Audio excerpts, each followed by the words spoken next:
Ladies and gentlemen, welcome. Ladies and gentlefish. Jittlefish, amphibians, aquatic mammals. Jigglefish. Jigglefish. Let's give it up for the jigglefish. The big old bitch. Okay. Well, welcome to the Digital Fireside. I am your host, Alex Hall, and I'm joined today by my co-host. Just a guy. Just a guy. He's not a hero. Not a hero. Luke Curtin. Luke Curtin, how you doing, man? A little sad. Pensive. A little sad. A little sad. Why are you sad? Well, my favorite Pokemon's not coming into the game All right. So tomorrow. I saw this like trending on Twitter. I saw people asking President Trump to please sign a petition to I don't know. I don't understand it. So as someone who has not played Pokemon in the longest time, it's been about 15 years, I'd say. How old am I?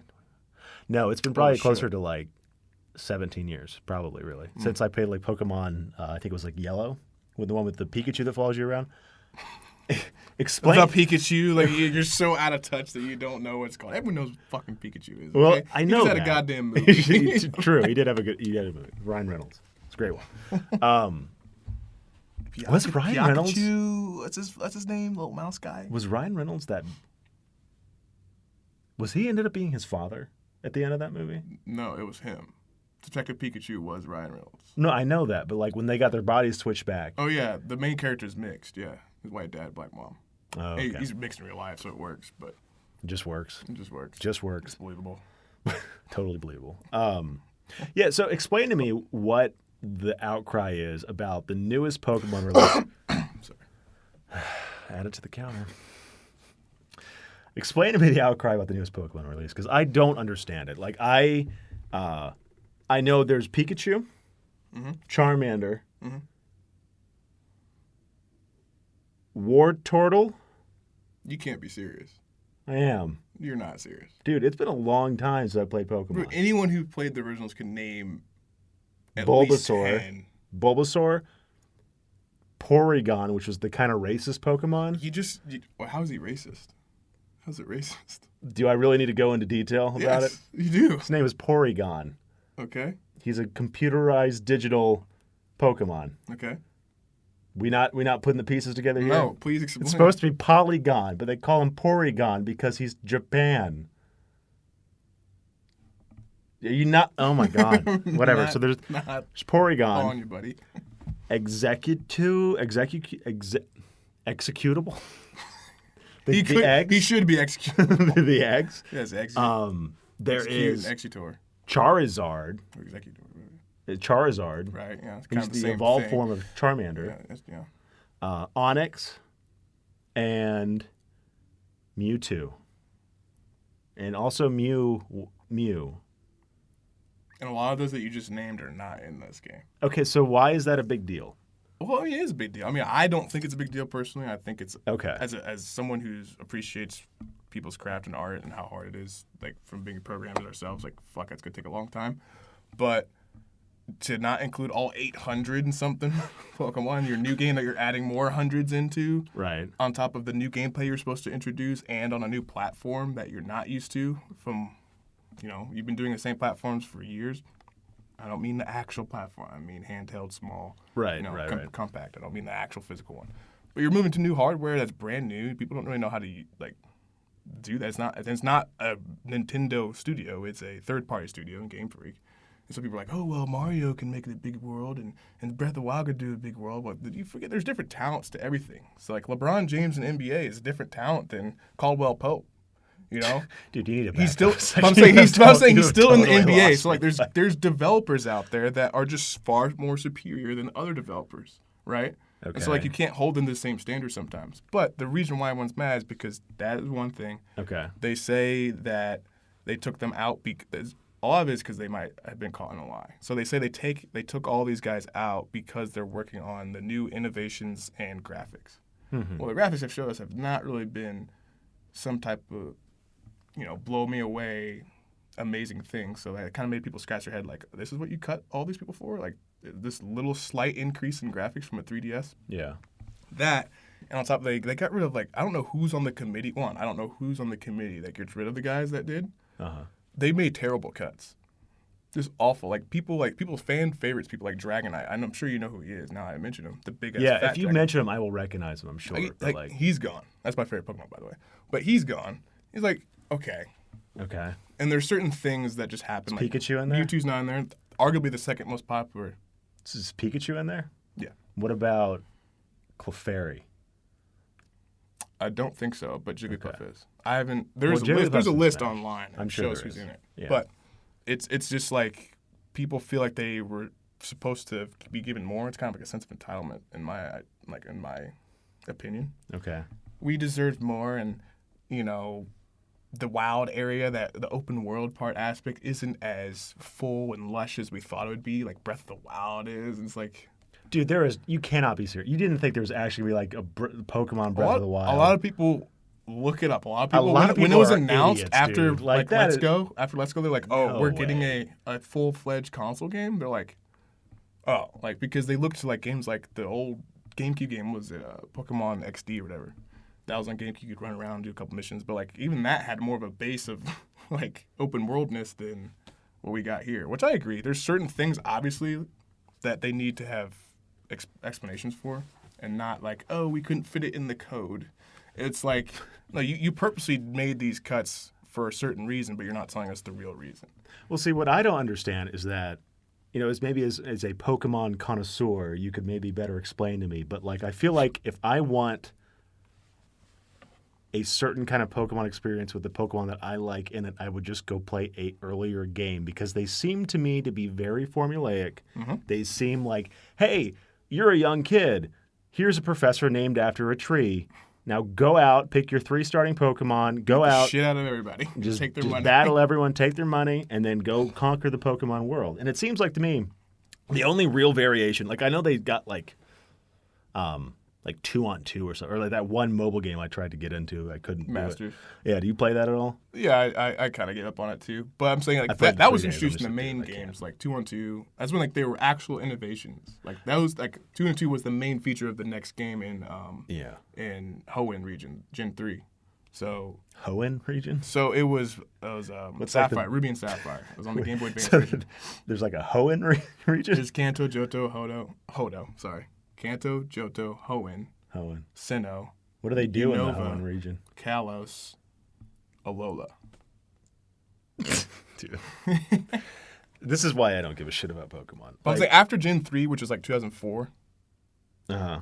it's been shit. Well, so who To cares? me. Like, you play the new game, So, they I'm saying, take you out could some of the just ones. keep the old ones, like you Okay.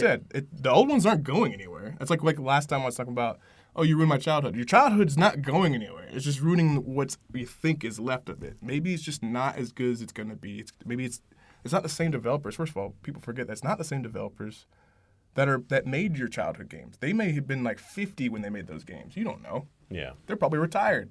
The ones who made the original games and had Probably those dead. original amazing ideas and shit like that. They're probably, I don't know.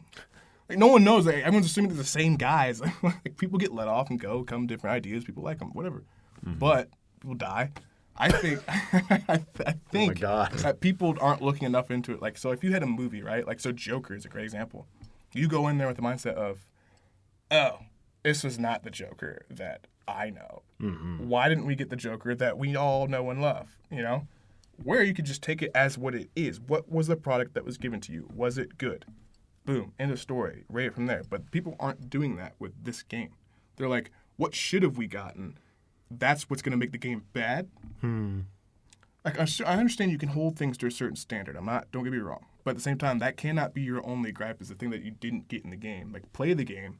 If the game's bad, then the game's bad. There's no defending it. But if it's not bad, and the reason why you hate it is because it doesn't have the things that maybe you wanted, like, I can't help you there, buddy. Like, that's not a bad game. That's just you being kind of a brat. Yeah. Well, I guess I'll just not buy this one then. Oh, I'm buying it. I I'm mean, kind of still like you buying and Kojima, where it's like I'll follow them into the depths, man. I'll buy every Pokemon. I'll buy them all. I'll at least try them all. You got to try them all. That's the thing too with Nintendo Switch games. Like, dude, yeah, you buy it for $60, you can still get 40 from trading it in. You lost $20. Sorry. Well, so your issue is you buy physical media. That's the problem. Is that you're not? Well, that's the good thing. See, I can return it, and I can get money back for it. So whereas if you download the game, you're screwed with it. You have to have it. Well, then so just make better informed purchasing decisions. I'm just saying. I mean, like, I'm not just gonna buy a game willy nilly. But like, see, here's a case in point. I was over at a friend's place, and they had an Xbox, and I was trying to I was like, well, I don't really know what to do. Yada yada yada. We're kind of bored or whatnot. I'm like, wait a second. I'll just recover my gamer tag on the Xbox.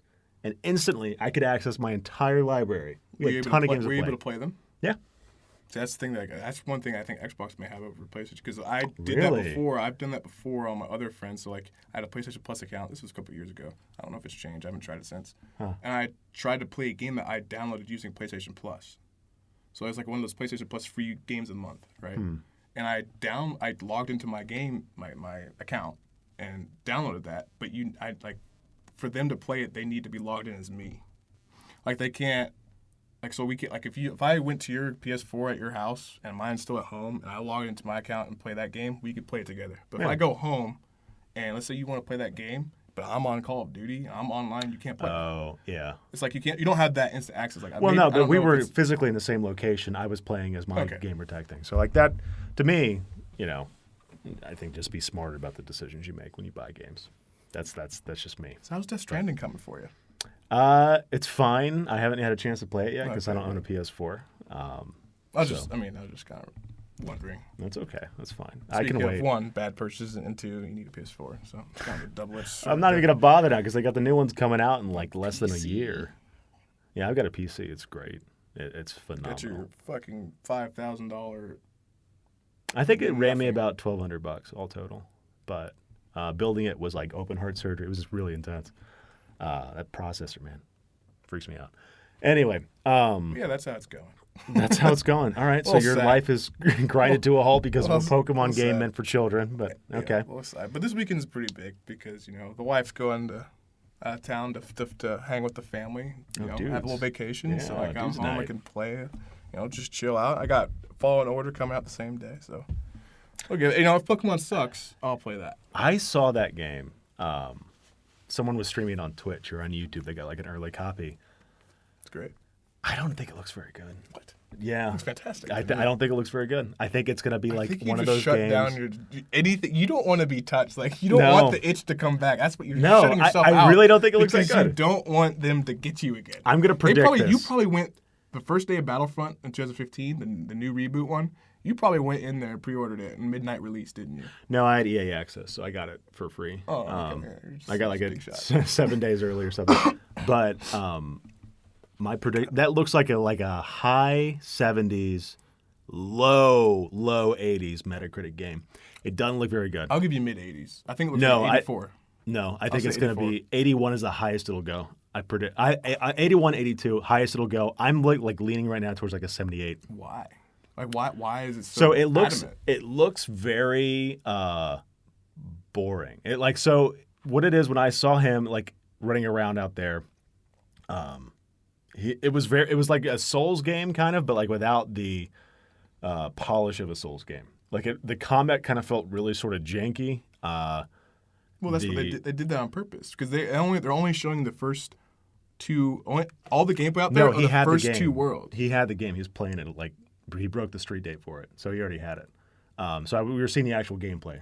Okay. I'm saying the gameplay is still the same as the ones that they've been showing. I'm saying it depends on where was he describe the atmosphere so I could tell. If it's the same things as everyone else, then that's because he's a Padawan. He's supposed to be getting better. That's the whole point of the story. No, but I'm saying technology-wise, it was just janky. And all it wasn't getting better. He gets more polished as it goes, is what they said. Dude, no, you're missing the point. It's not nuance in his animation. I don't know if I can hold a lightsaber. It's more hey, I just glitched and teleported a foot ahead of myself. I skipped an animation and the guy's dead. It doesn't look great. There are such thing as patches. I'm just gonna say that.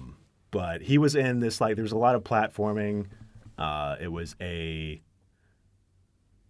want to say it wasn't like any distinct kind of looking world. It wasn't. I don't think there was any kind of snow or sand or Was it like storm or whatever. like almost indoorish, not without all the trees? It's like No, he was like rocky. in the mountains or something. That's Like what I'm jumping saying. It's around. like some gray and green. Yeah, a lot of kinda. gray and green. Yeah. and then some machinery and Well, stormtroopers. I think like with things like Souls games, I think there was a lot of like careful but deliberate momentum behind all the animations. So they feel like once you commit, you commit. This one feels like a really loosey kind of goosey thing. This is my gut. I don't think it's going to score that high, Loosey-goosey. but we'll see what happens. Speaking of Of Souls course, because games- we straddle these releases, so this will be out probably a week and a half before this episode actually comes out. So people will know Yeah. how it did.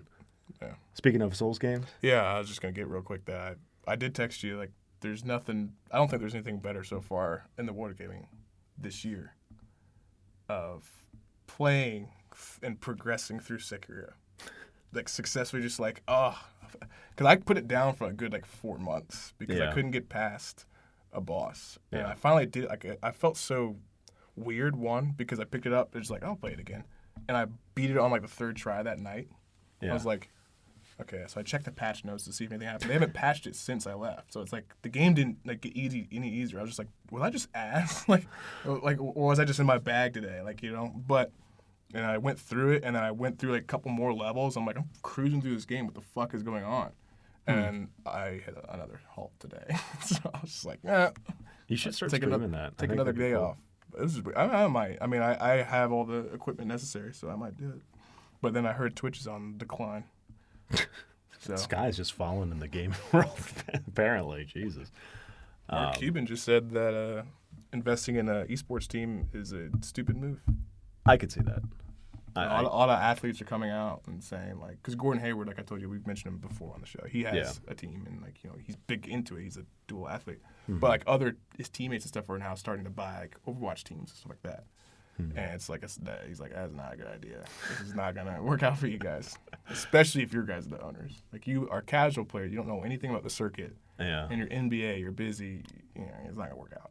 Which I agree, but who knows? Well, anyway. Yeah, but what about you? That's just me and my gaming weirdo world. I'm glad you got that off your chest. It sounds like it was really weighing on you. Pent there. up, man. Good Lord.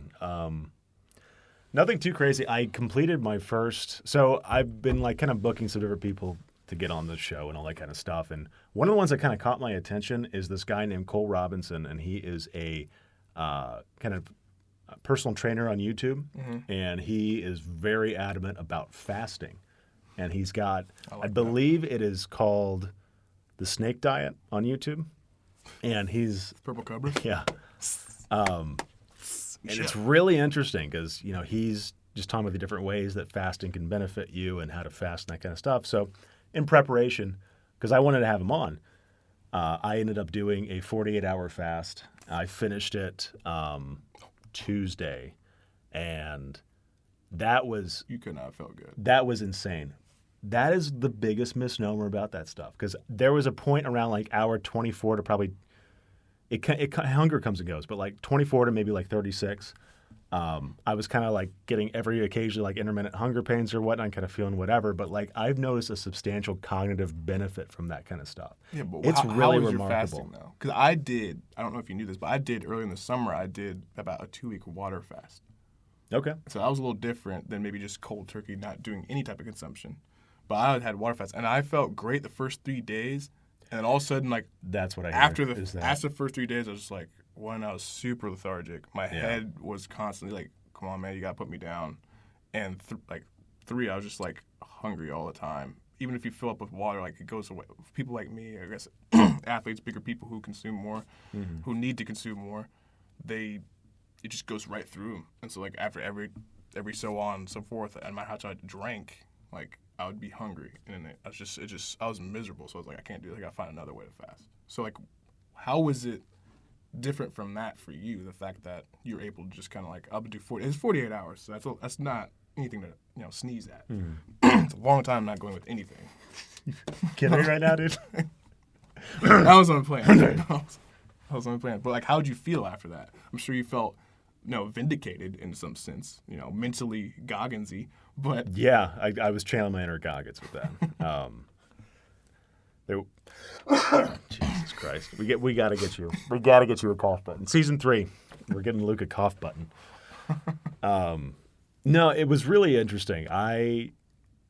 There is a certain amount of like satisfaction that you get when you have enough mental fortitude to resist your most primal kind of desires and urges. And it's like, my body is hungry. I want to eat. I'm not going to eat. And it's really interesting because I had such an aversion to doing this because for the longest time I was doing OMAD, which is 1 meal a day.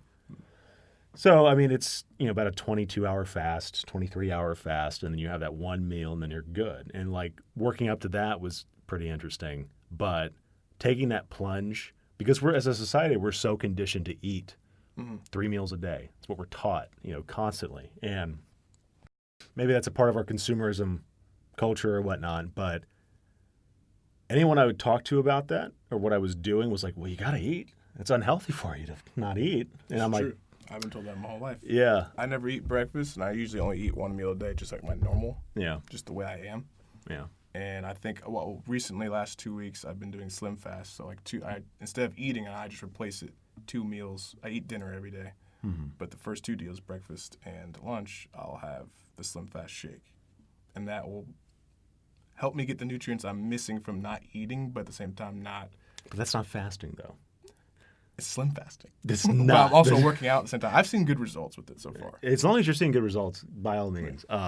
But like Cole kind of defines fasting as you are not consuming. There's 2 types of fasting, really. 3 types if you want to get weird. But like the first type is a dry fast, which is like you don't consume anything, no water, no food, no nothing. You can't typically go long on doing a dry fast. I mean, 3 days is kind of pushing it. That's like captivation type shit. Yeah, I mean that's like, hey, I just Gilligan's Island. Yeah, we crashed. I don't know how. I don't have any survival skills. Yeah. Second one is kind of like a wet fast or like a water fast, essentially, where you are you're able to drink water and that kind of stuff, but you can't eat anything. Not even you can't drink anything other than water because as soon as you get calories coming in, it breaks your fast. You run it, you're done. The tricky thing with that is, from my understanding, is once you get around like the 48-hour mark, if you're doing water fasting and you're just drinking water, you're inevitably flushing out your body of all its electrolytes and all that kind of stuff. So you're going to feel like shit if you keep on going with that sort of stuff. Now, this is interesting, and I'd like to get you to talk to Cole. And I think what he says is that because he does crazy long fasts, he's very adept at it. And he was saying that to get around that feeling, because the lethargy you were talking about and all that sort of stuff wasn't necessarily because you hadn't eaten. That sure as hell doesn't help.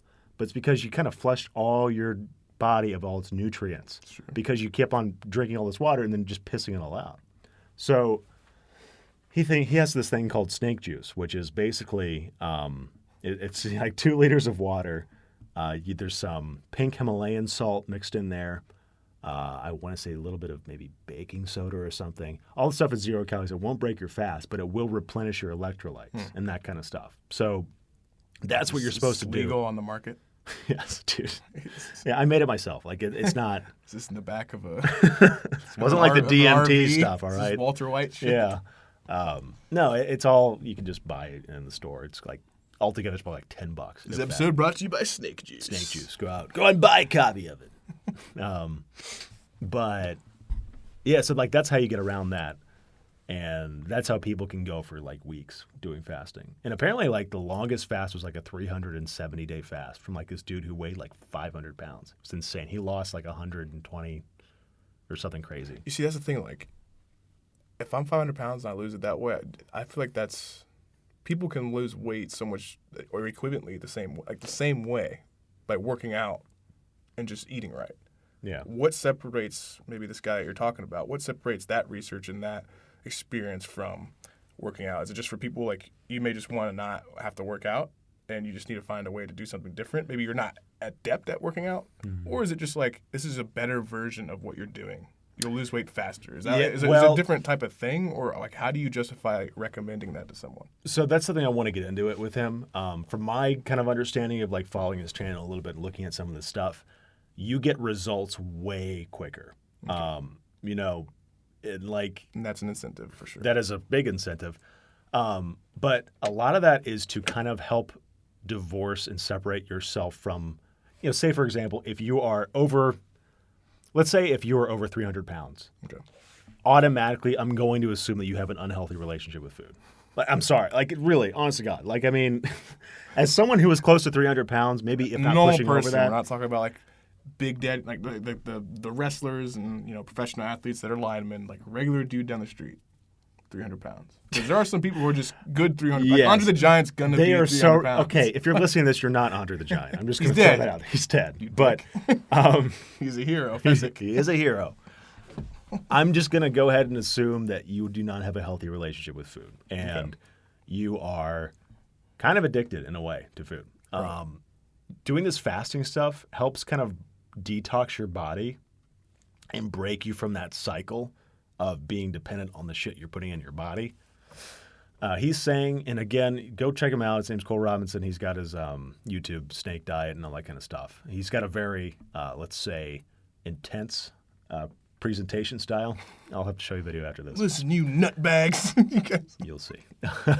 But I guess I'm on the right track. Yeah, a little bit. But you feel like shit every day? Good. You should. You're fat.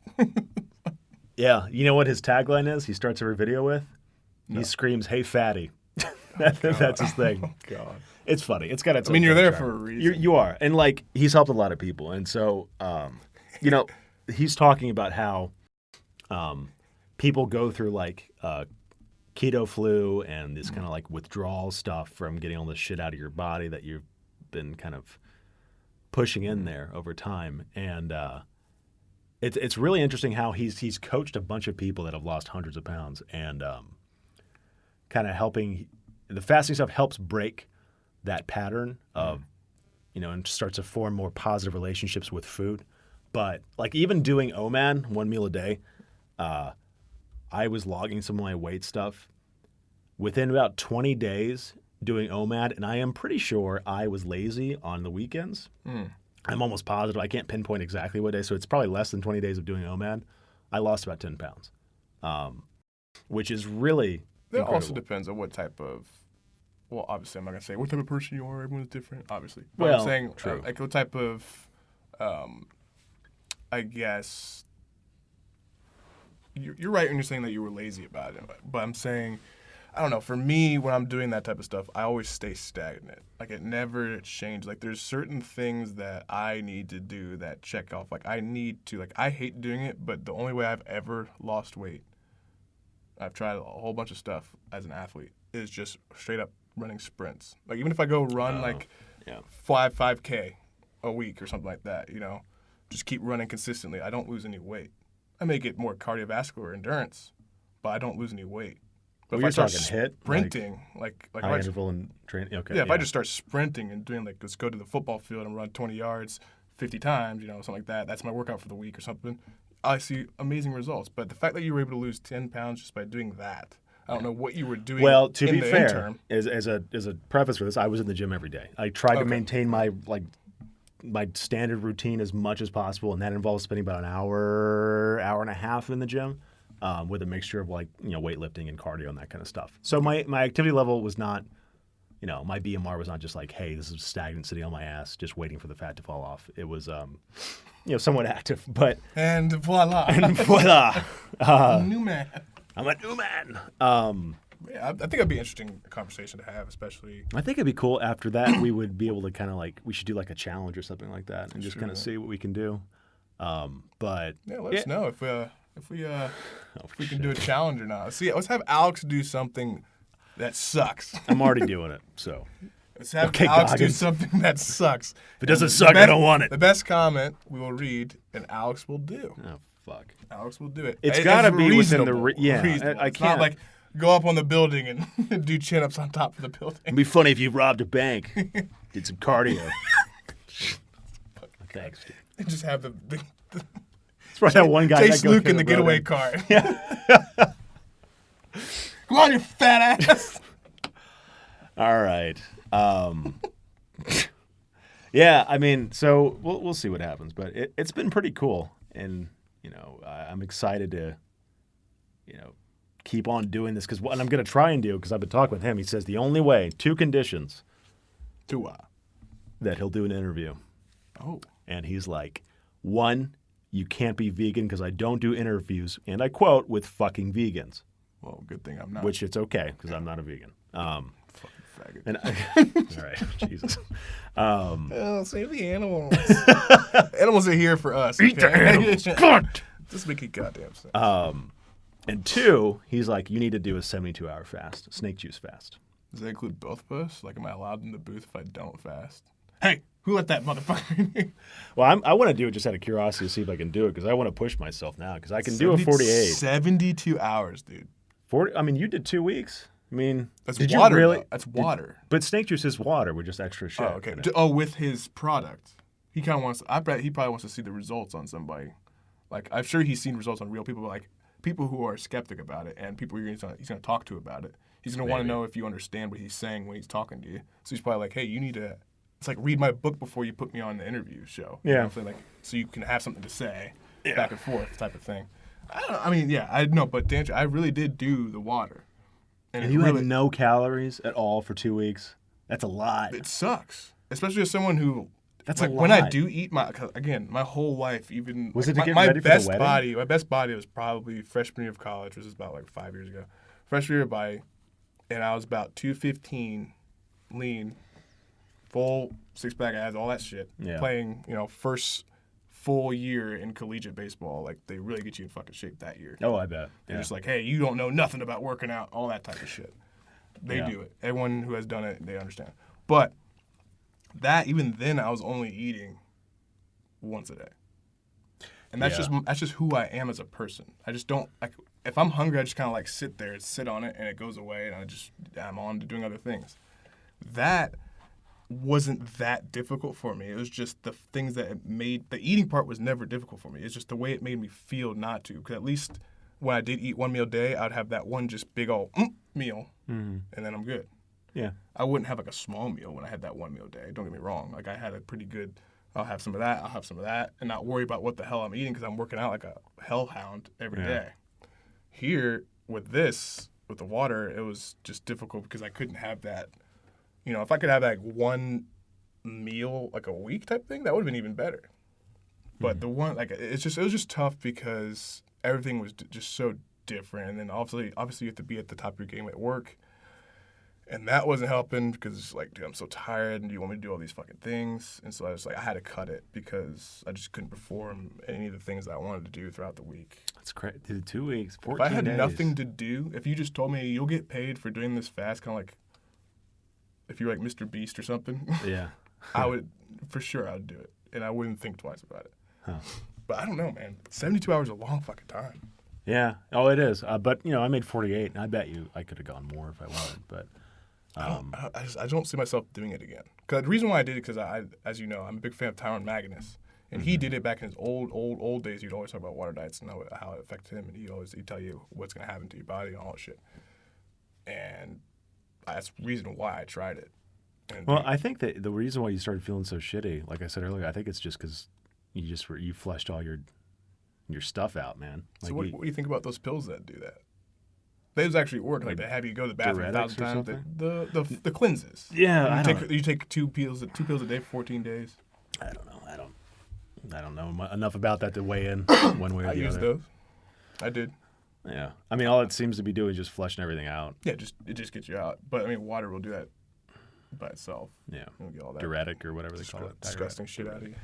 I don't know. We'll cross that bridge when we get there. But yeah, sure we will. Fucking 72 hours. Goddamn. I'm sure we will. Would you rather do that, or would you rather have to eat for 24 hours? I'd rather do that. Right? If I have to eat for 24 Eat hours. for 24 hours. It's disgusting, dude. It's so fucking awful. Puking. Oh, God. And no one knows what type of food. Like after that, you're not going to want to. No, I won't. 24 hours straight. Goddamn. So Hungry let's hippo. see. I'm trying to think if there anything else that's happened since last time. Well, There's a Goku finally bunch. has the spirit bomb. He's ready to go. Okay, good. About time. Kid Boo's going crazy. I bet. Last time we've been here, so we're ready to go. I'm trying to think if there's anything else I wanted to talk about. Oh yeah, do you think Trump is going to get impeached? I know we've talked about this sparingly here and there on the podcast. I don't think it's going to happen. I just think he's going to lose the election. I think. Okay. So you think he's going to go until the election? This is not. I think he's going to be the president until the election, but I don't think he'll be impeached. I just feel that they're not. It's not going around the right way. I'm sure that there's like the thing that just came out recently was the like what he was whispering to the other guy about, like in private or something about, and it sounded like. I forget exactly. I need to go back and research it. But like he had a conversation like whispering with somebody about like the Ukraine shit, and it's like that's like a red flag again, and people are investigating that. And I think with all these investigations, I still think like people. It's like kind of like OJ. I compare him to OJ. It's like everyone knows what he did and what he's doing. He's guilty, but you're not gonna get him. He's gonna run free. Well, see, here's the thing that I am confused about because I haven't been following this stuff, and it's actually been surprising to me how many people don't realize that he's getting it because everyone he's been in the news cycle so much with this Mueller stuff over the past 3 years. I think everyone's just so numb to it. But like, here's what I don't get: the whole Ukraine stuff. Like he was working quid pro quo with the Ukrainian government or something. What I don't understand is. Okay, for some context, I dated this Ukrainian like bombshell back in 2014. Oh, Mila Kunis. Yeah, no, but like back in 2014, there was this thing with Crimea, whatever, and it was like really tense. But the crux of this stuff, and only reason why I know this is because her family was so, into this kind of politics because they were invested. They had family back home in Ukraine and that kind of stuff. They were really worried, and like it was crazy, but. The Ukrainians and Russia don't really have a good relationship together. They kind of hate each other's guts. So it's like, what I don't understand about this. They're always paired together. What I don't understand is like, there's like this weird duality with this stuff where it's like, they want to impeach him for being a Russian puppet, but they also want to impeach him because of this like quid pro quo stuff with the Ukrainians.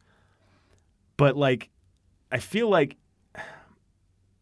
the Ukrainians wouldn't want to cover for Trump if they knew he was a Russian puppet, because then that's basically like they would use any opportunity they could to blow up his spot and make him look like an idiot and like humiliate him because the Ukrainians fucking hate the Russians. So I'm like getting all this like mixed messages here with this sort of stuff. So like I don't understand what exactly they are trying to impeach him over. And I think that my gut with this is that it is going to.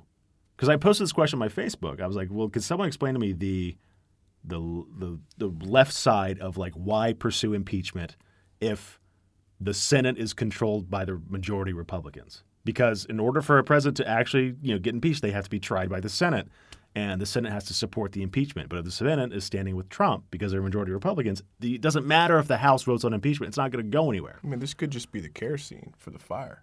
I think maybe it's just like a red herring to where like maybe you think they want you to think that they want to impeach this person, and so like it just deteriorates his name even more than what it is, and so it's an easier win for election time. Maybe. Or do you think that's just going to backfire and like all these other people, not like the educated Republicans that actually just kind of like him because of what he does, but like these people who just don't listen to anything, like these redneck, all these like Trump, yeah, we love him, like those like South Park people making fun of South Park, like those type of people. We'll vote for him no matter what because fuck you. That's why. Well, see, here's what I think. It's going to add more to that. To where, like, yeah. you should get more support because of how much you're putting him down. Like, you want him down? Well, we're going to support him even more now. Now we're going to pay attention to the news. Yeah. Well, that's what I think. That's not my impression of white people.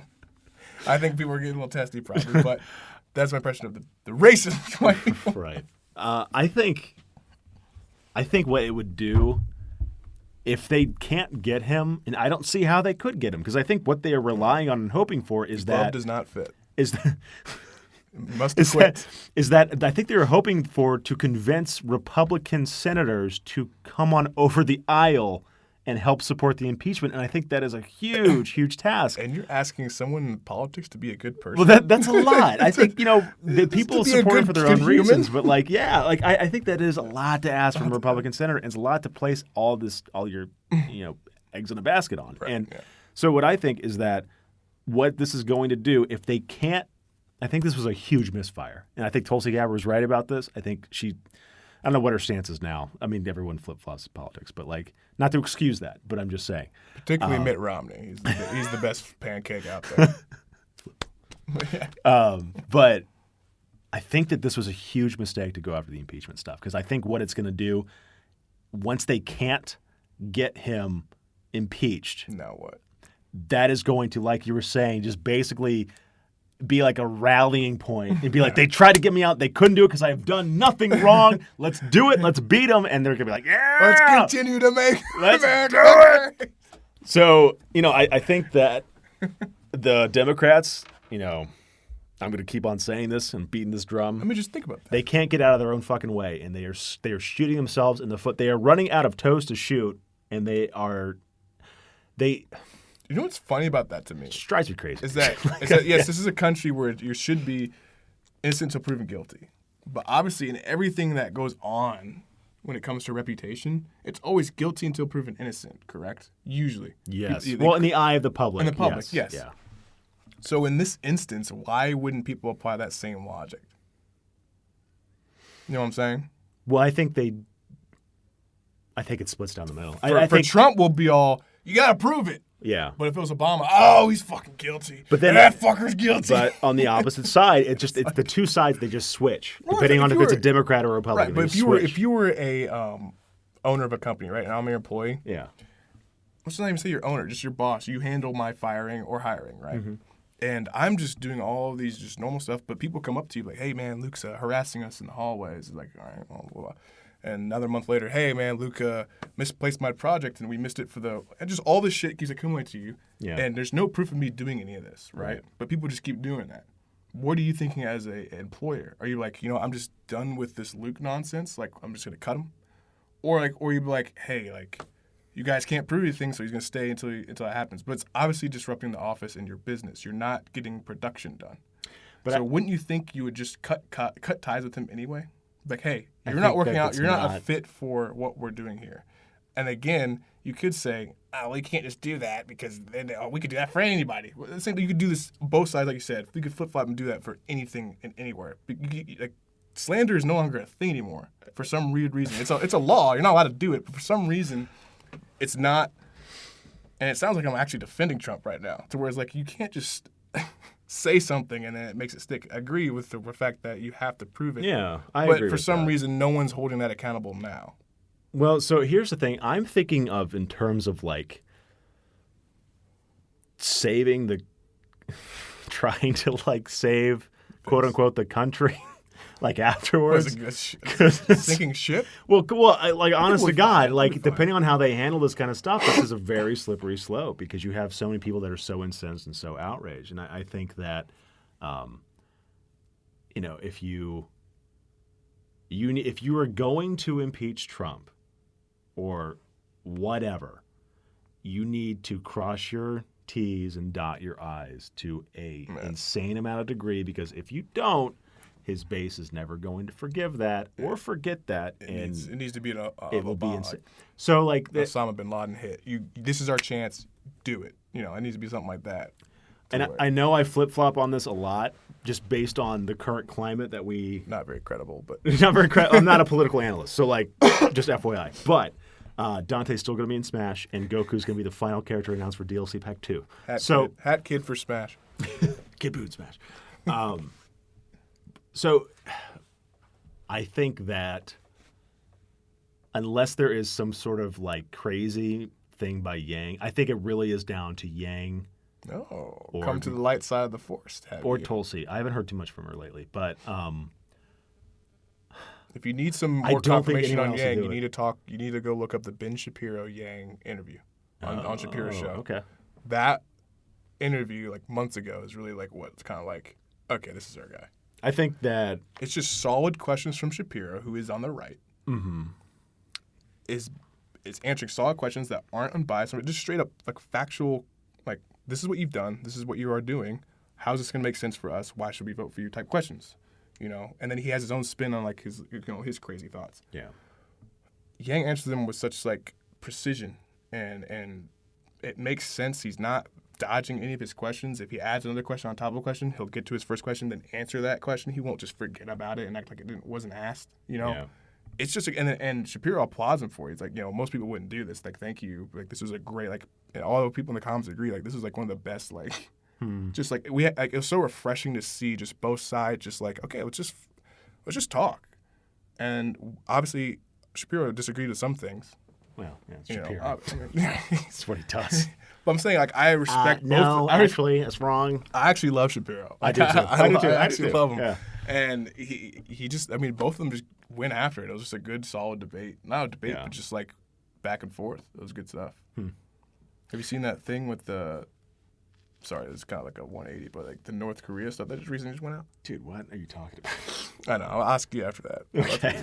But I just read in the news now that you see this YouTube video? There's other things? No, like the nuclear, like there could be like one at any moment or whatever. Like I doubt it. They're testing their patients. The United States is testing North Korea's patients. This shit happens every 2 years. It will be fine.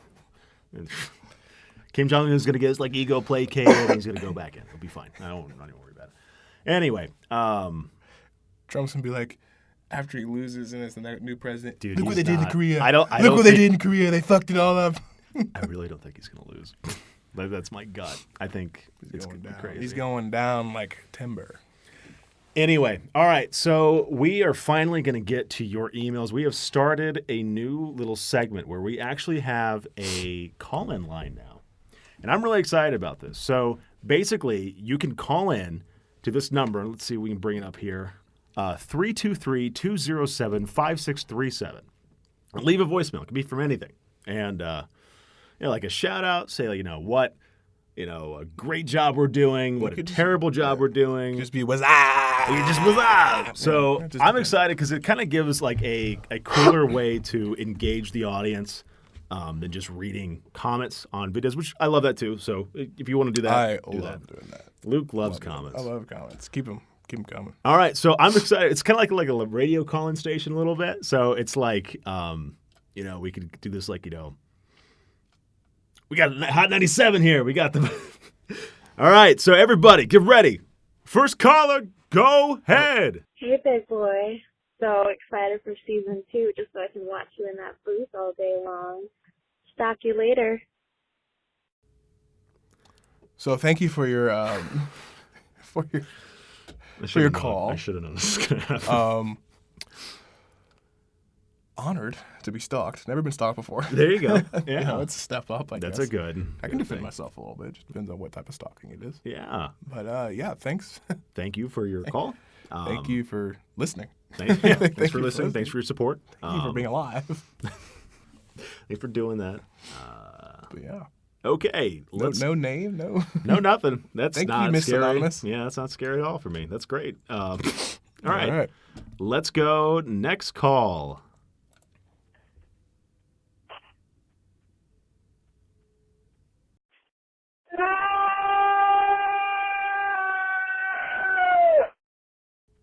I think he just stubbed his toe. This is maybe not a great idea. I feel you, buddy. That was either that or Fred Flintstone calling, yeah! Wilma! All right. Well, let's keep on going down here. We're already committed to the bit. All right. Hey, guys. Thanks for this tremendous opportunity. Long-time listener, first-time caller. I'm just sitting here with 3 questions today, and I'm hoping you guys could kind of give me some guidance here. So I'm watching The Price is Right, and when they call a contestant down the contestants row, they parade out the little item, and everybody makes their bids. If you're the last bidder, is bidding $1 more than the highest bidder a dick move or a sound strategy? Okay. Okay, first. Love just the casual question. Gotta love it. Well, this was on a lot of people's minds, I'm sure. Price is Right. I would say, like, if you're there on The Price is Right, like, you're not really there to make friends. You're there to go fuck home. those guys, Yeah, yeah. you're here to go home with, like, some money, some serious cash. So, you know what? If you think that person can be undercut by $1 or overcut, I don't know how it works, the right vernacular for it, I think that's a sound strategy. What do you think, Luke? I think it's something you wouldn't do at like a family game. Like if you were in your family, you'd be a dick to your family like that. But why wouldn't you do that on national TV for millions or a good amount of money on a vacation? I think it's almost safer to do on national TV because like there's always a threat of like imminent violence when you do it in a small confined space with your family. Right. Like someone could just start swinging. I'm guilty of that. Like, you motherfucker. Yeah. Bingo, bitch. Took Hollywood Boulevard, you son of a bitch. Scheming that for 5 turns. But like, if you're on national television, you can't really. But what if someone does 1 under and they win? Is that the same? I mean, That is still the same, but it's still I just feel like maybe you guys had the similar That's a good idea, point. but you had to go up or below. You can't like have a monopoly on. Okay, my 10,000 is here, and you have to go at least 10,000 higher, 10,000 lower. Well, so here's this idea. So what if like you had a person on the inside, or like you found some sort of camaraderie? I know I said not to make friends on The Price is Right, but like you had some sort of camaraderie with another contestant, and you said, "Hey, let's screw that guy out of everything," and you work together to like bid $1 over and $1 under. Is that considered like cheating? Yes, It 100% is. cheating. Yes. You think is that a cheatable? It's offense? collusion. That is collusion. If you did that in a fantasy league, you'd be kicked out right away. That's a good point. Hey, we're gonna take these. I'm gonna trade you this guy because he's playing really well right now, just so you can beat the guy we don't like in the league, so he never comes back. It's fucking collusion. That sound okay. I think that is. But I would say no, it's not a dick move. Like I said, you're not there to make friends. You're there to make money. That's true. Okay. That's a good point. Well, let's listen to what else he has to say here. Next question. When you look at the audio mix, like on your car stereo, you're always going to move the treble up anyway. Should that not be the new default setting for treble? And then likewise, why does every toilet paper roll label their product as a double roll when that's become the new industry standard? Would that not just have now become a single roll? Really curious to get your guys' thoughts. Keep up the good work. All right. Well, thank you, caller. But I will disagree with that second question. Okay. First of all, I never touch the treble. It's all about the bass. I always touch the treble. Always about the bass. No trouble. Bump that bass the fuck up. You feel that song. I'm not saying I'm the low rider like that you get parked next to a boom. I'm not Can that. we not just destroy the? I roll in a RAV4. Okay, I'm not someone that's gonna be look at me type of loud. Right. But I like to have that bass. Most of the music I listen to is heavy vocals anyway, and there's not a lot of instruments to get in the way. Maybe in the music you listen to, you need to turn up the treble so you can hear what the fuck he's saying.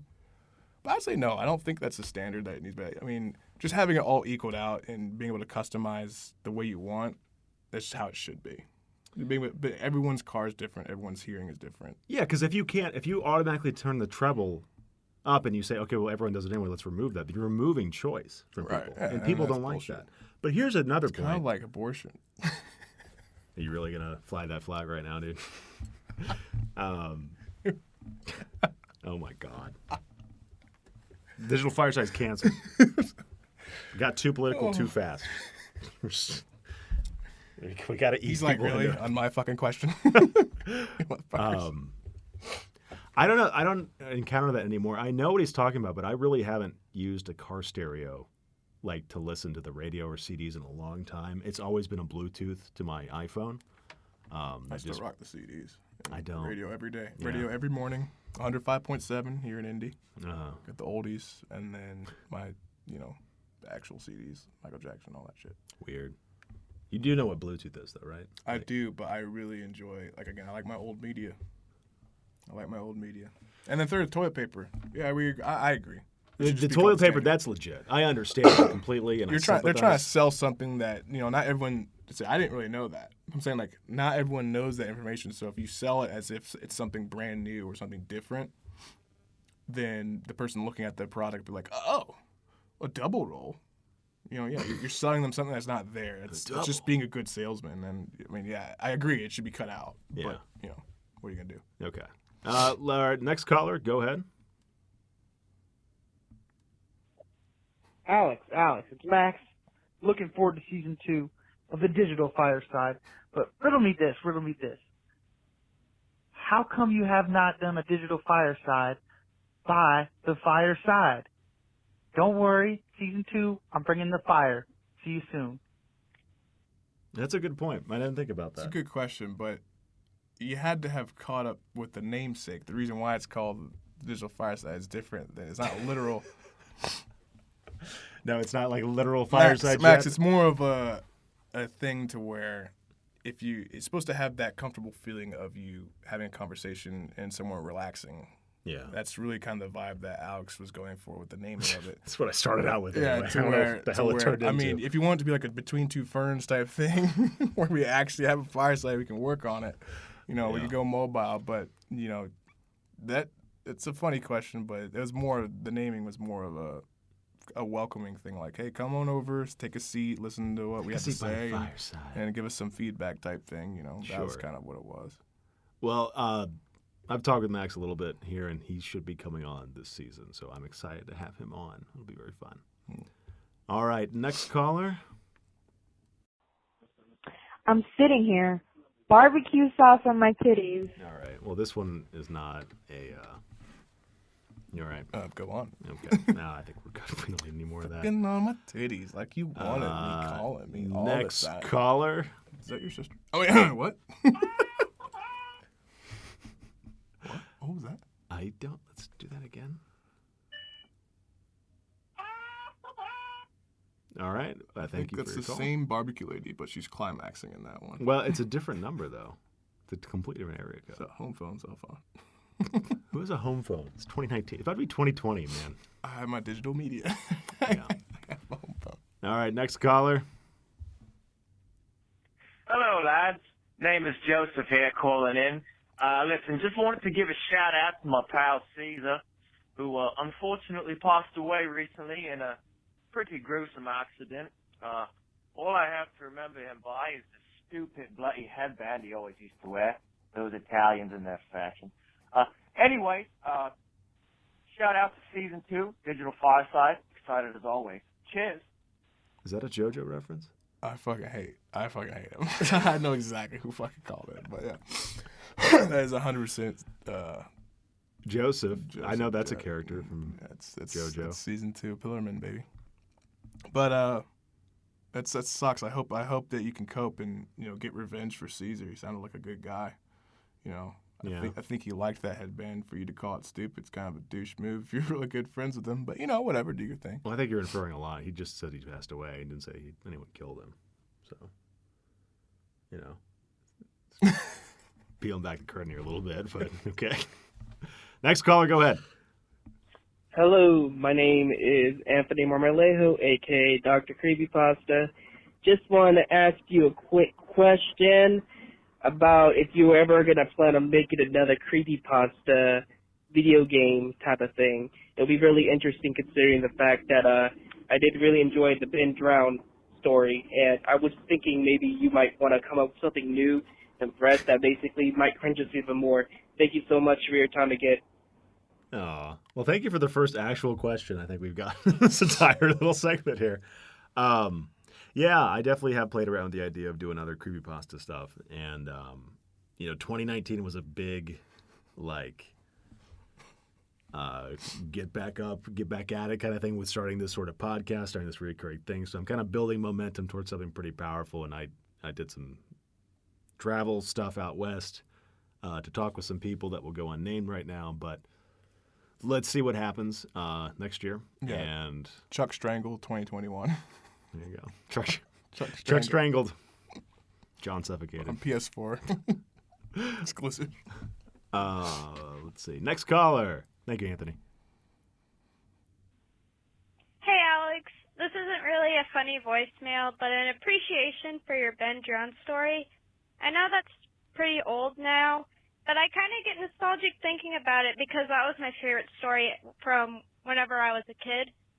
So I came around recently to look at what you've been doing, and it seems like you're doing a lot of stuff that you enjoy. And I wanted to just tell you to keep doing what you're doing.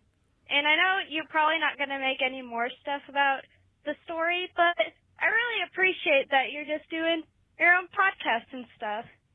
But I'll let you go now. Have a nice day. Keep up the good work. What an awesome person. Yeah, awesome. Yeah, Thank you. that was Again, great. Chuck Strangled, 2021. Catch it. Look for it. Chuck What was her Strangle. name again? What was it? I don't think she said her name. What was her name? But, well, thank you. Well, we can read her phone number live, but no, I'm kidding. Thank you. Is this your number? No, thank you so much. That really means a lot. I do appreciate that. It is awesome, man. I think it's pretty cool that she called to say, just thanks for being you. Well, she type was so thing, polite, too. It wasn't like a, hey, like these Pokemon people. No. You better give us what we want, goddammit. She's like, he's just doing what he wants to Just do. doing what He's I'm living his doing. life. Living my best life. Thank you so much. Yeah, that was Chuck- very Chuck sweet. Strangled. It's coming out. Just doesn't have the same ring to it, you know? All right. Louis suffocated. So. Oh, God. This time it's at sea.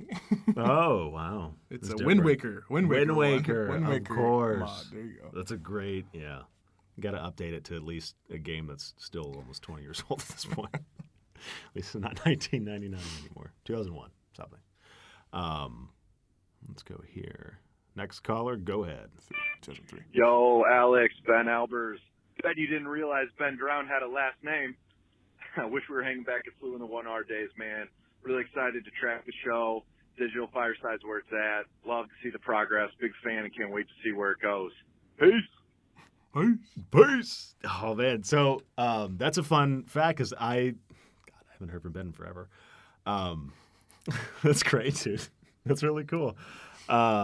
Yeah, that was the character that I basically was trying to pick a common name that I thought of, like my friend group, back when I was trying to decide on the name for Ben Drowned. And my best friend at the time was Ben Albers, and he was a really close friend that we were in the same floor back in freshman year. And I'm like, dude, I named this guy after you. And he's like, all right. Sick. Fucking dude. weirdo. Who are you again? Alec? Is that what's your name? Anthony? The reason why is not just because of his name. I think you were looking at his traits. Like, you just pop up at night, like, oh, my fuck. No, that dude's Or he's like you'd like sharpen your 6'6". pencil in the middle of class and you get back on your seat. You'd be like, shouldn't have done that. Shouldn't have done that, man. I mean, that's true, too. He's a big dude. He's like... He's like 6'6", 6'7". He's taller than I am. Oh, Jesus Christ. Yeah. So when he snuck up on you, it was really terrifying. So, got some Slenderman stuff going You on. deserve to die if a 6'6" guy sneaks up. Yeah, on you. like I gotta question your survival instincts a little bit on that one. Let's see. But thanks, Ben. Yeah, thanks, Ben. Thanks for your name contribution. Yeah, to, no to kidding. the legend that is Ben Drowned. Next caller. Yo, what up? This is Corey. I'm just leaving a message. I'm out and about doing errands. Have a good one. Thanks, Corey. Appreciate you calling in. Thanks, Corey. Yeah. Good job on those errands. Yeah. I hope they got done. I hope you finished your errands. If not, it's kind of shitty. Yeah, it's been a few days, dude. Come on, like, gotta get it together. I think that's all the ones that we have for right now. Again, if you want to call in, I would like to continue doing this segment. If you want to call in, the number is 323-207-5637. And leave a message. It could be anything. It could be asking a question, saying something JoJo-y referencey or something like that. I don't know. I would dissuade you from doing that, but if you really have to, I suppose. Thank you for your... Oh, God. That all wasn't right. JoJo, I understand, but I'm saying the translation is believe it. Oh my God. I'm regretting this so much. Anyway, the number is 323-207-5637. Callers are standing by. Operators are standing by. And by operator, I mean the voiceover machine. Okay, moving on. Do you want to do some comments? We got a little bit of time here. Let's do it. Did you see that shooting that went on today? No. In California? There's another school shooting. No. It sucks. It does suck. Fucking Trump. It's Trump's fault. Pretty sure we had those back before Trump became president, but... Nope. Let's see. I think this was. When did we stop the last time? It's been 2 months since we've done this. I think they're there. Okay. If we recognize them, I'm sure. Sorry. Shut up, Captain. Yeah. No one cares about the cats. Let's just kind of. Yeah, I don't think. Yeah, we haven't done this one. You don't think so? No. Okay. Do you want I to don't go recognize through? any of these comments, unless they're new. Do you memorize all these? I've forgotten all of them already. I usually one usually stand out. Like you're like, oh well, I've seen that before. What was that one dude that always was like hounding us? Yeah, he's like, so when are you gonna make Ben drowned? Yeah. Or when's that movie coming out? Yeah. It was like, all right, we already addressed you in the comments. We've just as like every and single time. Someone commented underneath saying what's going on. I think you're just doing it for clout now. Yeah, that's his thing. It's his shtick. And as we've seen, he hasn't been back, so good. Fuck that guy. Don't need those type of people in our comments. Oh God. Peace Duh asks, "Hey Alex, what do you think about the black eyes, red pupils headcanon? I'm assuming you're referring to Ben." What's the video? Oh, it's we read your emails. We just read emails. Okay. I don't know. It's a dude. I think there's so many different interpretations of it at this point. Like, until there's an actual official design going out there. Do you think like the guy who made up the more popular one with the eye, like the crying eyes, like the blood or whatever, and all that shit, like the one that like usually gets fanficked? Yeah. Do you think that guy has some type of like entitlement to the character now that that model actually, has been? I brought him to life. I brought him to life. You just made the story, so you can suck my dick. You're just the Stan Lee behind the Jack Kirby. I'm the Kevin Feige. Okay, what about Paya Peridot? Oh boy, I sure love hearing about Benjamin Franklin, the story of how he drowned and haunts a classic Nintendo game. That was him. I don't know. There's something about me that I hope never goes away, is that I always enjoy a really good shit post. It's like a stupid ass comment. I hope no matter how old I get, I never lose that sense of humor. It's because you grew up on Reddit, so. Yeah, I think it really is. So it's like. It's part of you now. I can't escape. Molded by it. Born in the Reddit. This makes you in charge. Audio. Summer Azur seems to say that audio does seem to get better this episode. I get it, man. Audio editing is a learning curve. Keep up the good work. Thank you. Hopefully, we've kind of found a good pace with that kind of stuff. But we'll see. We had some audio trouble at the very beginning here, so we'll see about going now. Yeah, we'll figure it out. We're figuring it out, all right? It's only season 2, all right? People do this shit for decades. This is what I'm doing for 6 months, all right? Lay off me. But thank you for your comment. I mean, lay on me, though. Oh, there you go. Our number is... My number is 323-207-5637. Do you want to read some of these? Literally just came here after watching the ARG sign-up video 9 hours ago. What are the odds? I think he says sum up. Yeah, it's crazy, man. But have you ever tried DMT? I have, actually. I've tried it multiple times. It was life-changing. It was great. Cool comment. I don't really get it. So well, it's like it's one of those things where it's like, hey, I just watched I just watched a video about Star Wars Attack of the Clones, and now there's an interview, which I don't know, dude. I'm trying to relate this. Oh, here's one. It's 20 coincidences. This is before the wedding. Yeah, it was. Just wait until Nathan Thomas, 1979, writes, just wait until Luke has to do the table seating chart. No, Aunt Betty, can't sit next to Uncle Jim and your 3 sisters. Can't sit next to Don, Juan, Giovanni. You like a bunch of Italians or something? I don't know. I come off with the vibe that I'm dating or I'm married to a white girl. Is that the vibe that you're just automatically like, oh, he's involved with a white girl for sure? I think that's what he's thinking. I don't know, but it's not Italian, Irish. But yeah, that was something funny. That's it. There's actually some truth to that comment where it's like, no, you can't sit there. Okay, get over it. This is not like we had some We had some button heads, but yeah, that's true. Really? That's true about what he was saying there. Huh. I'm sure this is a married man. He's like, yeah, I'll just wait till that dude has to do that. I'm sure. Well, thanks for the comment, Nathan. Anonymous. Anonymous says, be me. This is like a green text thing. Be me. Freshman. Look up creepypasta hint. Tie. Hentai. Cringe at it as I watch. Turn it off. Lay down. Think about the hentai. Never sleep again. JK, but 39 minutes is the start. Pansexuality thing. Thank you for time stamping that, Fox Shade. Yeah. I appreciate it. 39 is also the amount of inches his cock is. Oh my God. Hey there, sex. That was probably one of the funniest episodes that we've done. Like, I was so like just. It's like watching something pure that you've created be twisted and demented by the internet. And That's what it does. It's what the internet's good at. It's very adept at that. But that was hilarious in retrospect watching that. But I think this is before we actually started reading that. I think we do that in one of the later videos. Oh, it's true.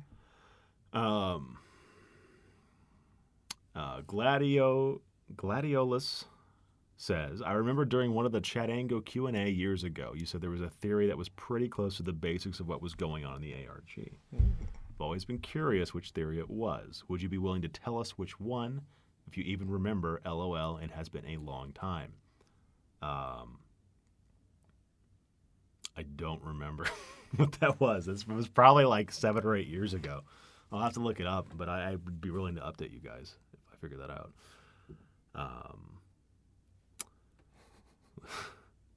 Midnight Paradise says, YES! They got like the clapping. I think it's Yas. Yas, King. Well, no, it's not Yas. It's just Yas. Yes! Yes! Yeah, you got to read pretension. I actually can't read too well. I have moderate to severe dyslexia. Whatever happened to that sequel you planned? They're The back. same fucking dude? No, it's not. He's a different guy. Super Saiyan 99 Lucario. That's a really high Lucario. Yeah. Well, he's Super Saiyan. too. Untapped potential. But I don't know. I feel like I've addressed this probably half a dozen times. I don't know why you even read that. I think he's probably a new guy. He's like, oh, this guy. This guy, what's supposed to He's know? just now caught on to like, Yeah. oh. Cassandra writes, Alex, whatever happened to those videos you made talking about how you got out of a relationship with someone who had borderline personality disorder? Those were really informative, and I really enjoyed listening to them, and I can't seem to find them anywhere. Do you have any other dating advice videos?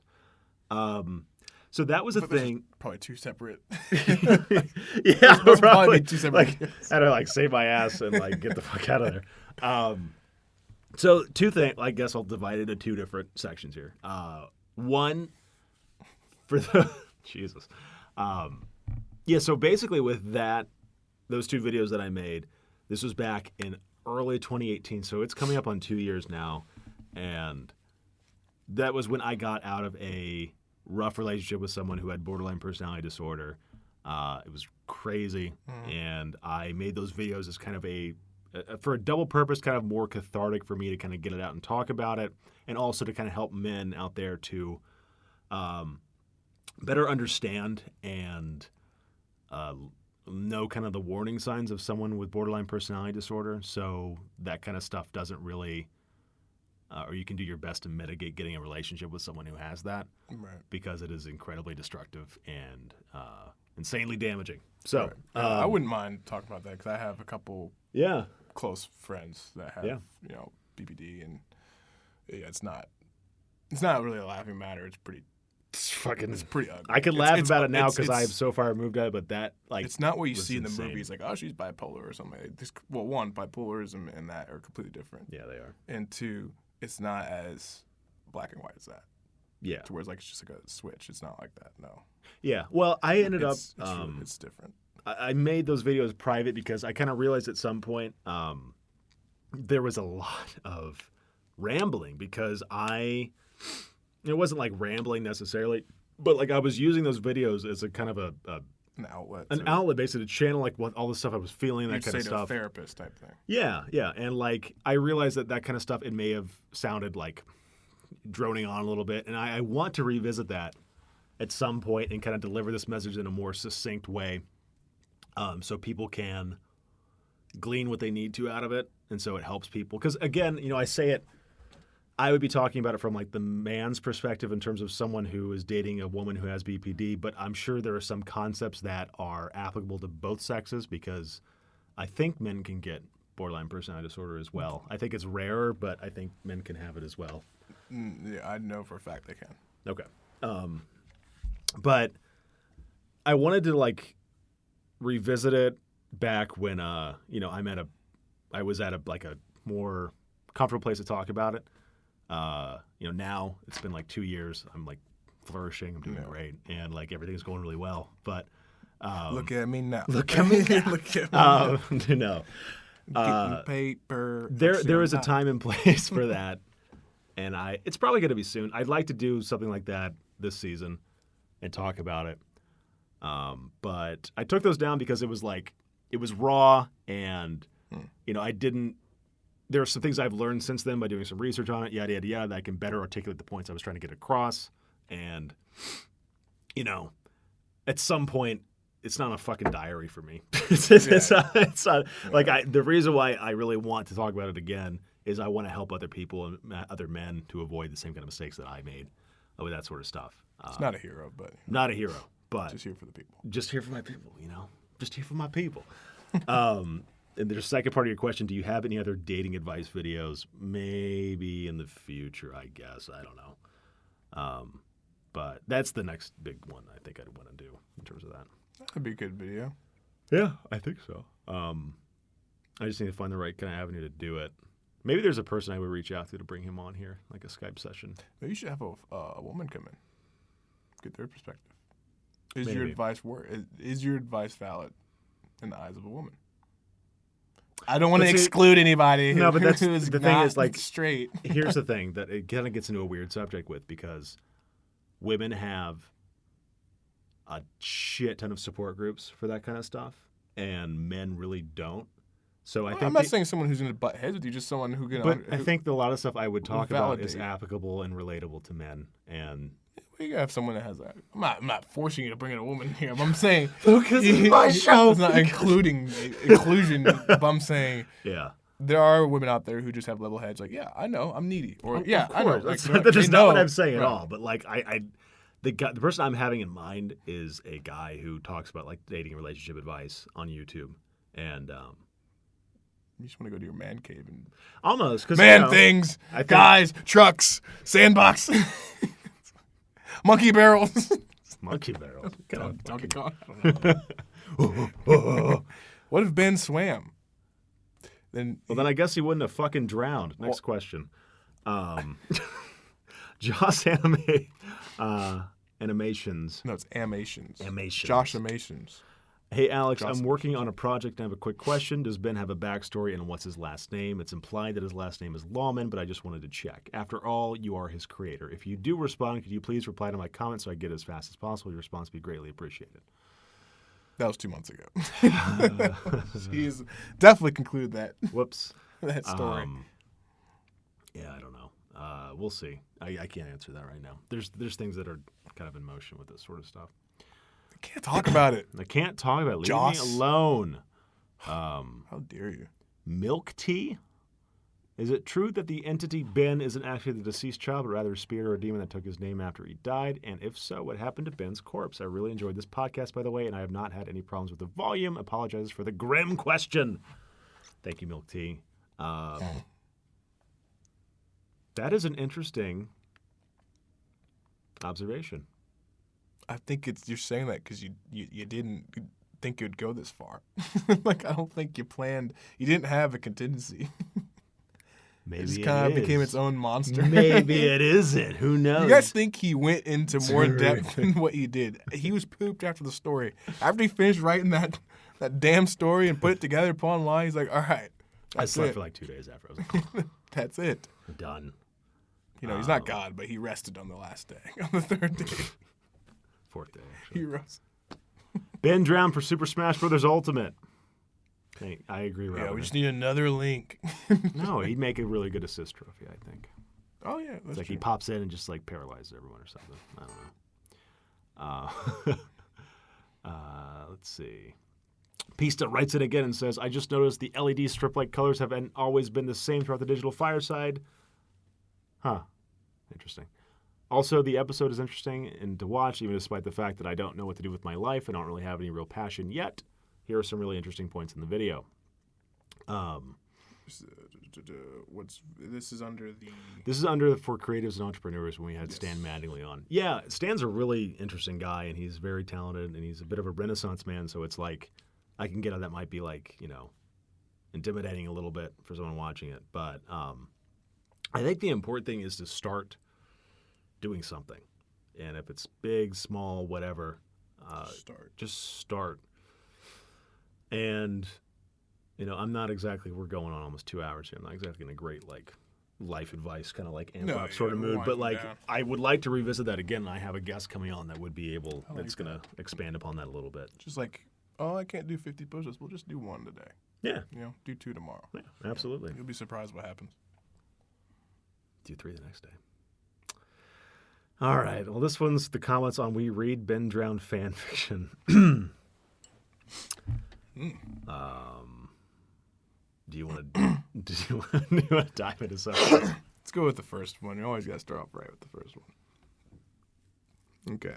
So, Akuyui, I guess, with the weird face, says, me, over my creepypasta face. Creepypasta face. Me, sees notification. Also me. Oh, shit. Here we go again. Oh, shit. Here we go again. Satan writes in and says, Luke's voice as Ben is just fucking hilarious. Thanks, Conor McGregor. You heard his song Notorious? Yeah. I have it on Spotify. It's actually kind of good. A little bit. It's good workout. Gym music. Lost respect for you. Jesus Christ, I had to skip some of that. Absolutely terrible. Still, you two never fail to make my day more enjoyable. So happy for Luke. I think he was talking about the fan fiction. Let's just go with that. I don't think he was talking about us. What? He said he had to skip some of that because it was terrible. Absolutely terrible. This podcast sucks. But happy for you. Yeah, but happy for you. It's clear you're doing something that you enjoy, I guess. So it's terrible, but, good job. Well, thanks, man. I appreciate it. Thanks, Dryer Sheet. I think thanks, I was also talking about the wedding. Yeah, I think he was too. Yeah. Pete Baddock writes in. Pete, terrible penis. I think Pete Awful Dick writes in. Dick, terrible penis. I think we need to have a counter. It's like one thing that we do every episode, no matter what. We always have to mention Pete once, and he somehow finds his way onto every single episode. Somehow finds a little fucking bastard. Yeah, son of a bitch. Pete says, "Oh sweet, a new digital Fireside. Let's check it out." And then in bold text, gets absolutely roasted in front of thousands of listeners. Yeah, well, that's just kind of it's price. That's life in the big city, man. Big city, life in the big game, man. We could just not mention you. Well, we already committed to the bit now. We gotta keep on mentioning it. I guess we gotta mention it. All right, let's see. I think a reoccurring sentiment is that the fan fiction stuff was very difficult for some people to get through. Yeah, there's a couple of them just the creepypasta says, "LOL, Russian's doing gay from Ben or something like that with him." I think he's Russian too. I don't know. We have a lot of that really surprises me. Russian viewers. Well, it's interesting. They understand what we're saying. They type in I guess they type in. They're bilingual. I don't know what do you call the print? What do you call that? Sanskrit. Russian. Hieroglyphic. The Egyptians. I don't know. Well, they do that though. Another painful mistakes have been made. You want to read that one?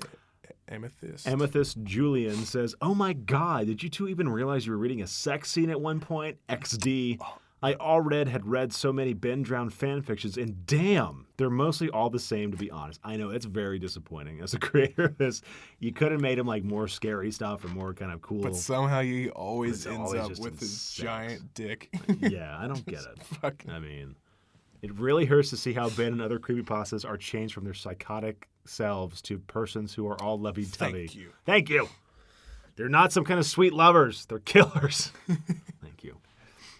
But still, it's funny listening and watching you two read fan fictions about Ben Drown XD. I mean, I couldn't take you too seriously at all. Neither can I see Ben as something scary any longer. Oh, shit, I'm retroactively ruining my own creation. The creepypasta fandom completely ruined his image. Thank you. I appreciate Well, I guess it wasn't all you then. it. Yeah, right. Question mark, Maybe- question mark, question mark. It says they shouldn't have done that unironically. It's kind of funny, That is pretty funny. but I think it went well. So. I think it will too. I had fun doing it. So What about fuck you, dude. Olivia Magneta? She says, maybe you guys can react to animation memes in the future. Just a suggestion. I like your effort, though. Your channel is much appreciated. Thank you, Olivia. That's something that I was thinking about too. Is that could be kind of funny. Like, watch different. Like, there's 1,000,001. Like, they had that stupid YouTube celebrity doing like a Ben Drown got me at midnight thing. Really? Yeah, it seems like I don't know. It's some fucking Zoomer looking kid. I thought you just said boomer. Zoomer. Okay, boomer. Yeah. Okay, boomer. Let's see. Any comments on number 16? Let them fight. The Masked Master says, Dear Alex Hall, your story is going to get a major upgrade. I love to include you in the process. I'll establish contact with you when the time is right. I think I'm going to get inducted into a cult here soon. I Can't think wait. it actually might be someone who knows something about the future and is trying to save you from a Terminator. Listen, you're not safe. I'll contact you. You don't contact me. You get pulled into a van on the street when we leave here. Okay, well, I had a good run. Just make sure to upload this if I go away. Just make sure it's in there. Game Boy Geek. Alex, I have a question. How did you manage to make the Ben Drown ROM? This is a political interview. This is a political page. It was when we were talking about the DNC. Can we get away from Ben Drown for 2 seconds? Fuck. Jesus. Doing this to not only have Ben Drown.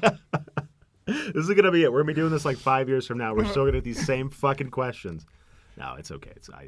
I'm just giving it a hard time as part of a comedy bit thing. But I edited an emulated version of Majora's Mask. I went into the code and basically learned to run certain strings of code to play certain animations and basically debug the game to the point where it would act out the scenes I was writing about. It's the long and short of it. I've done some interviews on that with Kotaku, Joystick, and some other publications about the more in-depth stuff with that. But yeah, that's kind of the long and short of it. Speaking of Kotaku, they gave it a pretty good review for Pokemon. Well, it sounds like Kotaku. Rachel they Graves, must like any type of shit. Rachel Graves writes in, this podcast caused me to look into Tulsi Gabbard, and I am super interested now. Thank you, Alex. Very cool. Yeah, eat shit, Rachel. Yang gang all day. No, Tulsi's all right. I think, anyway. We'll see.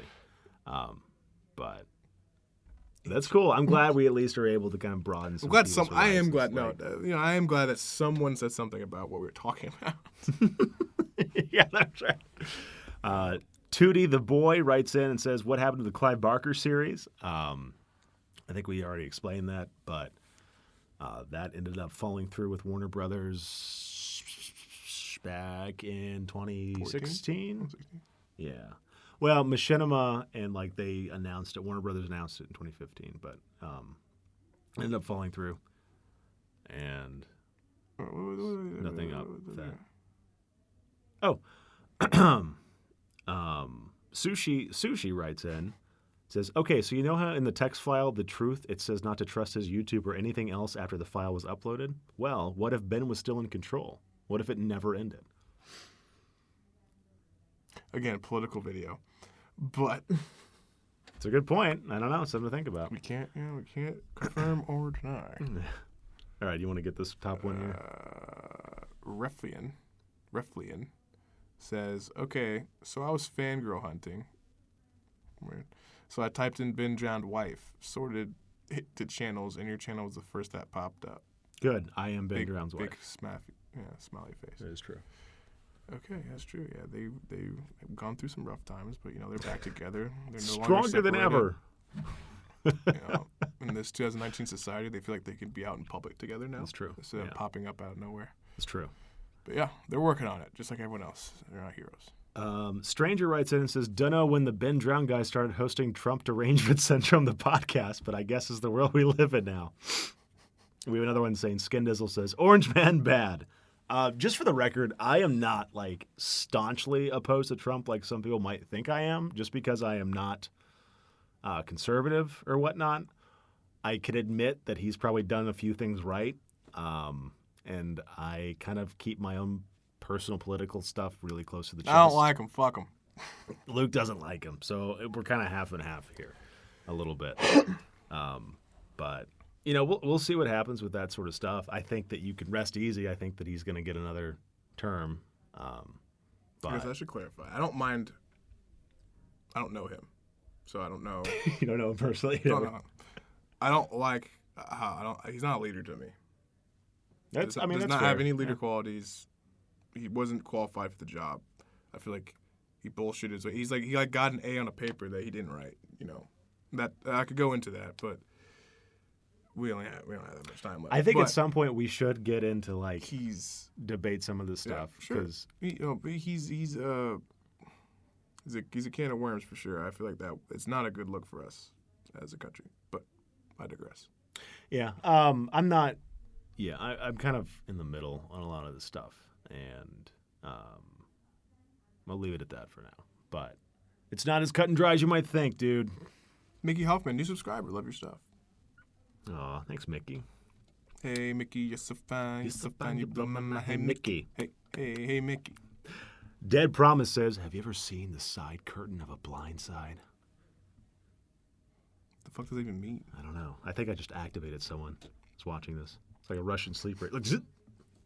I remember I did read one of those comments. Jason Bourne! You shouldn't have done that. Now you got me fucking saying Ben Down shit. All right, let's go a little bit over. I think that was it. The next one's season 2 is coming. It might be a comment there. It got some views. There's so. Probably. See, you should have put comment with the U-M-M, but that's a counter. See? Yeah. Got 11. Nice. Pista says, Pista's like a repeat viewer. Good. Why all the dislikes? Do you mean people seriously think an announcement of the third arc? Waiting for the second season, by the way. Won't call you myself, though, because it's too scary. You should call anyway and leave a voicemail. It's great. Hope someone else will scream, Sika Blat! Bliat! Well, now you definitely just Sika Bliat! It's C-Y-K-A-B-L-Y-A-T into the mic or something. Well, I only got 5 dislikes. That's okay. As someone who has a kind of a following or whatnot, I kind of get that people are clamoring for something else, and it's just not.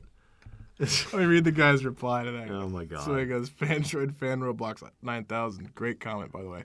I know, right? The third arc is supposed to be coming after Methods of Revolution, guys. No need to dislike.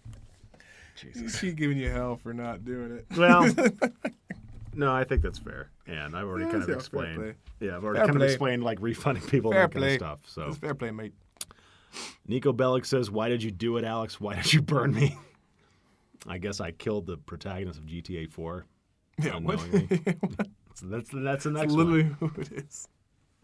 That's the next one. That's been drowned too. It's Nico. Again with the ignited. The next comment is in Russian. We can't read it, but it has a smiley face. So good, I guess. I was hoping this was a promo for the Ben Drowned sequel. Did you know that Ben Drowned? They're all the same. Okay. Thanks for writing it. What was that? The Khaleesi meme? She's like, okay. Yeah. Okay. Thanks for writing. All right, folks. Let's do this. If you want to send us an email, it's contact, CONTACT, at the Digital Fireside. I almost had think of something else. Contact at thedigitalfireside.com. If you want to give us a call and leave us a funny voicemail, we will play it on air and answer it.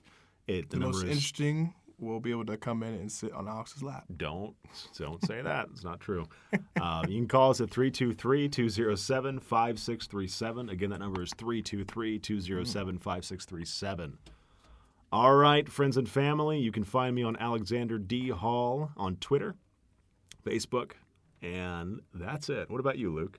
They can find me at Indie Chubbs, 2 B's, on Twitter and Instagram. All right, well, thank you again, and we are happy to be back. We're happy for all the support. Thank you guys for everyone who called. That was hilarious, every single one of them. I love you guys, and we will see you all soon.